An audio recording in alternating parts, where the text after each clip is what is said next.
Yeah, so I have the honor today of introducing Craig McIntosh. Craig is a professor in economics at University of California, San Diego, and he's also the co-director of the Policy Design and Evaluation Lab. It shouldn't be hard to convince you that smallholder productivity in Africa is probably the biggest, if not one of the biggest issues in food security in the world. So it is hard to think of a more important topic for food security, and it's even harder to think of a better speaker on that topic than Craig. So I'm really here to talk about a consortium, as David said. So the Agricultural Technology Adoption Initiative has been funded now for the past 6 years, primarily by the Bill and Melinda Gates Foundation and by DFID. We're trying to draw together some learning lessons, both the negative and the positive, kind of what are the promising directions to move from here. In sub-Saharan Africa, this very stubborn, slow pace of growth, almost totally stagnant use of important agricultural inputs over the course of the last 50 years. What is it that is hampering technology adoption in the African context? Why are we not seeing these technologies being put to use? What is the market that is failing, that is preventing the efficient outcome from obtaining on the ground? What are the really important individual sources of heterogeneity that are going to drive adoption? It's going to be things like risk tolerance, entrepreneurial ability, right? So these are going to be critical drivers that are going to correlate both with adoption and with outcomes that you can't observe. Households don't maximize profits, they maximize utility. And that means that they face risk in very different ways. Information. These farmers may not be well informed on what new technologies in particular can do. People fail to execute the plan that they themselves recognize to be optimal. Now, another major issue that you encounter on the ground is that important inputs are going to have prices that are either not observable or are not what they appear to be. We tend to have conversations about maximizing yield in agriculture.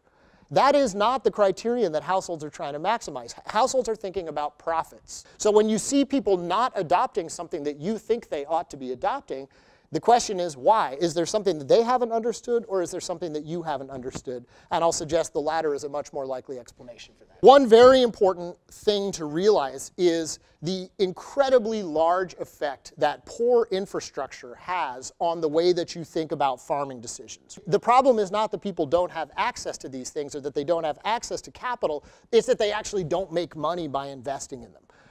Another issue is fewer crops are optimized for sub-Saharan African soils. Okay, so there has been more research done on optimizing rice for Asia than there has been on optimizing maize for sub-Saharan Africa. If a whole group of producers simultaneously manage to invest in inputs and increase productivity, what happens? All of that output gets dumped on a localized market and immediately prices fall. So I may have had a profit plan that was based on prices being what they were before, but when productivity expands overall on shallow markets, prices fall, and this can cause people to be unable to cover their costs and disadopt and back out of these technologies. You know, the large majority of labor in sub-Saharan African farming is done by women, which means that the large majority of the actual day in and day out input decisions that are being made by women.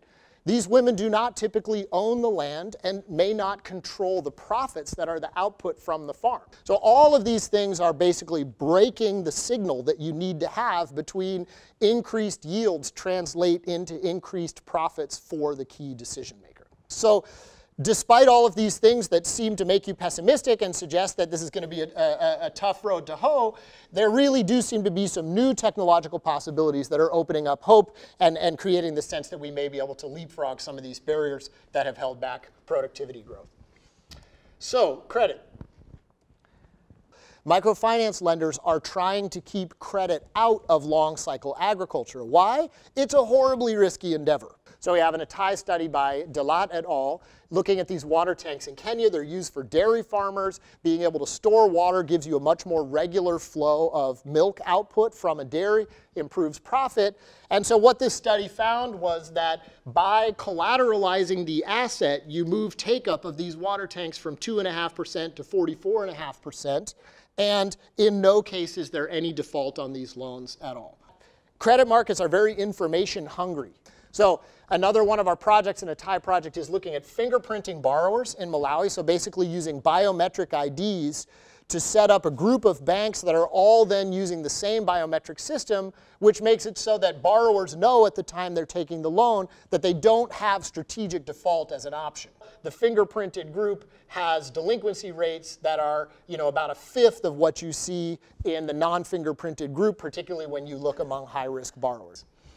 And then the final idea that I want to talk about, which is due to Marshall here, is recognizing the fact that one of the features of very shallow agricultural markets is that everybody is buying at the wrong time and everybody is selling at the wrong time. Rather than trying to lend to the agricultural activity, which is very risky and is a very difficult business proposition, why not lend to the profit stream that's created by these price fluctuations? So in other words, give loans to people at harvest time, and then because I have some money in my hand at harvest time, I am able to afford to wait, to sell until prices are better. Therefore, when you're thinking through how to improve credit markets, you need to be thinking quite carefully about what is the structural reform that you're interlinking with the credit so as to bring profits up in some structural way. Okay, so bringing in some other type of technology.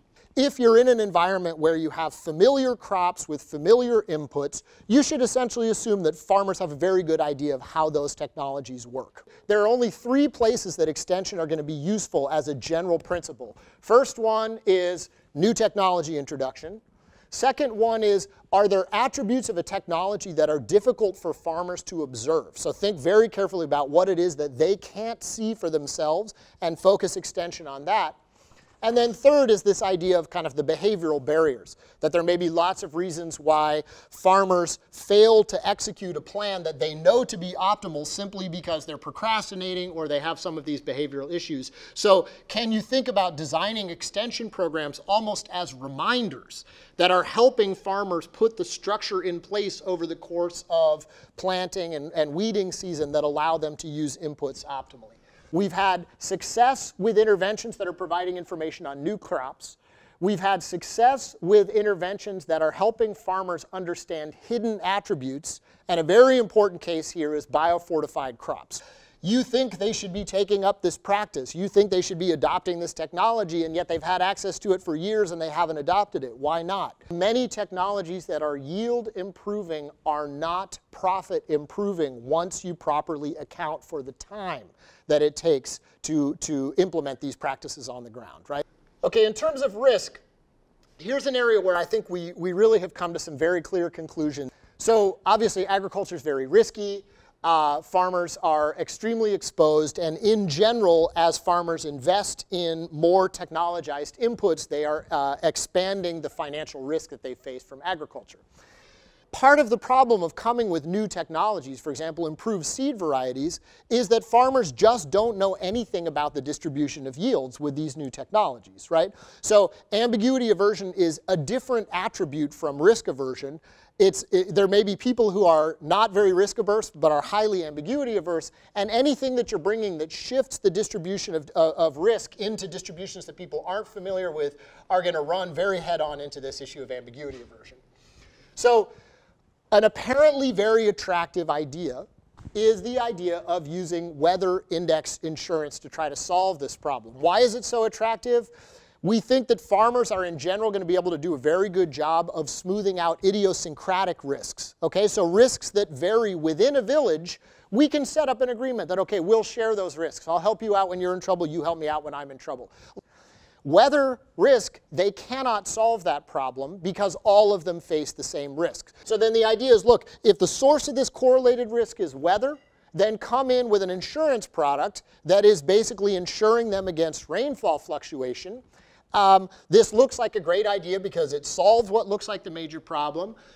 It avoids a lot of the disadvantages of conventional insurance in the sense that, I can't afford to go out and write yield contracts on a 1 hectare farm that is 30 miles from the nearest town. It's just too expensive to monitor the thing that I'm indemnifying. But once I'm writing weather contracts, I just use the rainfall data from the National Meteorological Service. I don't have to gather any information myself, and that allows me to sell a large number of tiny insurance products and still potentially be able to make money. On the bright side, if I use agricultural insurance to protect you against a specific type of risk, In general, if I subsidize it enough, I will be able to get farmers to enter into taking that risk by providing them with insurance, as long as I subsidize it enough, okay? So the problem is, if I don't subsidize it, demand for weather index insurance has been very, very low. If we're in a world where we're thinking about giving unconditional cash transfers to people, does it make sense to try to implement social protection programs in terms of giving people free weather index insurance premiums? Fortunately, this experiment has been done. An enormous increase in input investment for people who were given free weather index insurance, and essentially no increase in no increase in input investment for people who were given cash as inputs. Credit isn't the binding constraint. If I take the risk constraint away, people can find the money to invest.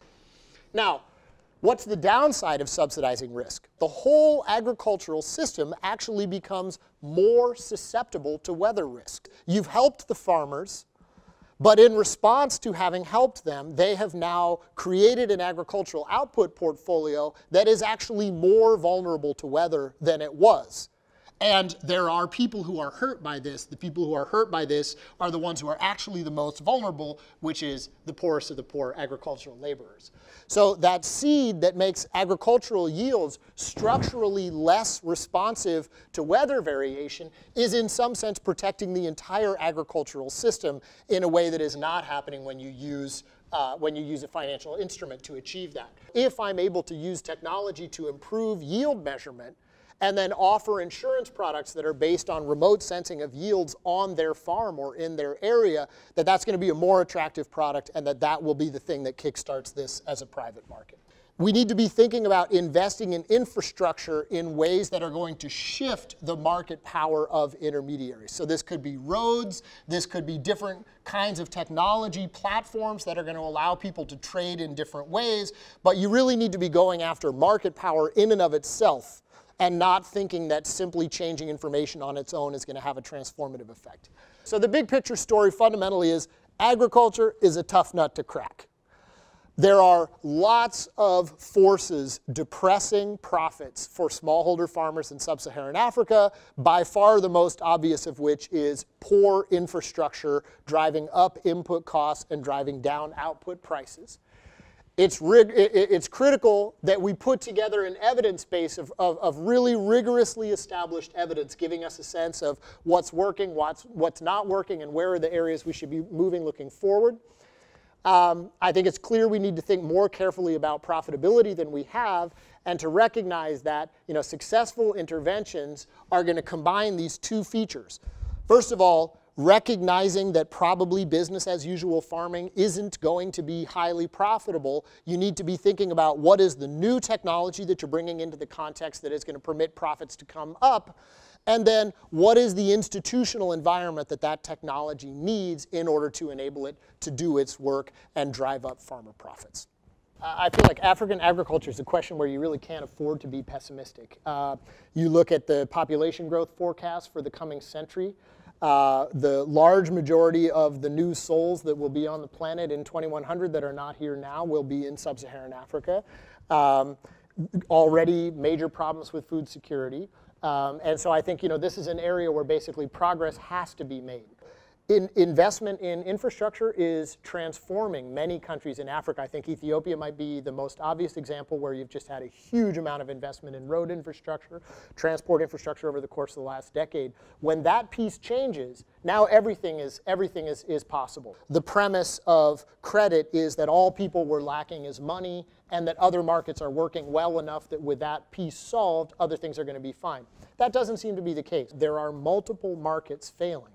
And that means that when you're thinking about new interventions, you need to be thinking about multi-armed interventions that are solving more than one market failure at a time. But let's thank Craig again for a great talk.